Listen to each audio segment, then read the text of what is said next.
Hi, welcome to SBR Videos. I'm Peter Loshak. It's Friday afternoon before Week 8 in college football. We are talking with guest handicapper Chris from AgainstTheNumber.com. We're going to get some of his late thoughts on possible value that still exists, maybe some of his thoughts on interesting line movements for college football Week 8. Chris Andrews, thanks for being with us. What's the first college football Week 8 game you'd like to discuss with us?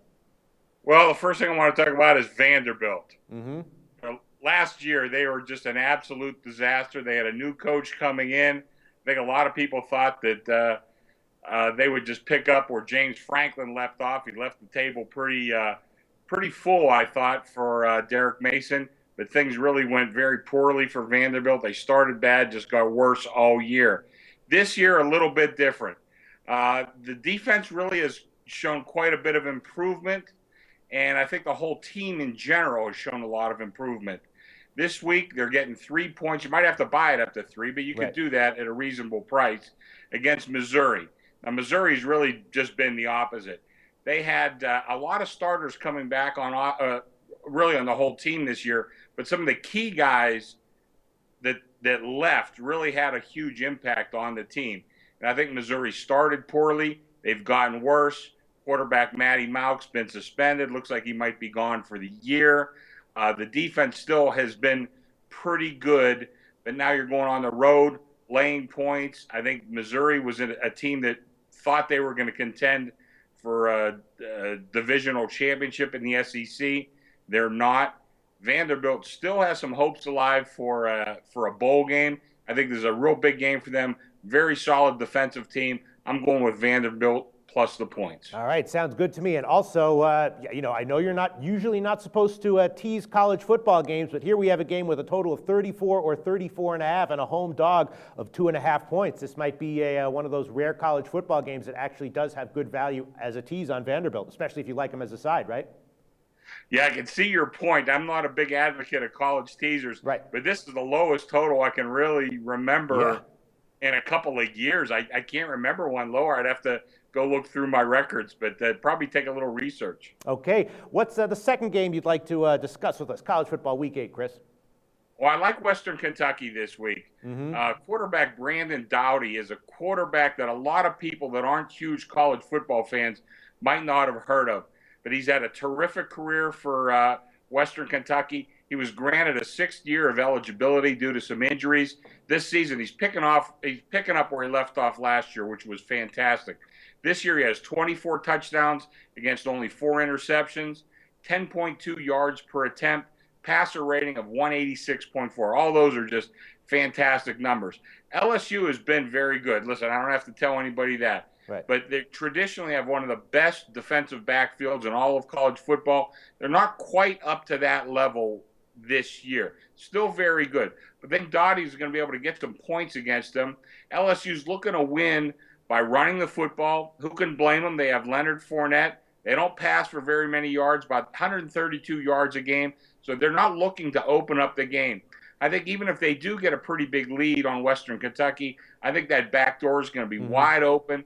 A lot of good offensive players for Western Kentucky. Their defense isn't all that bad either. As a matter of fact, they don't allow very many points per possession.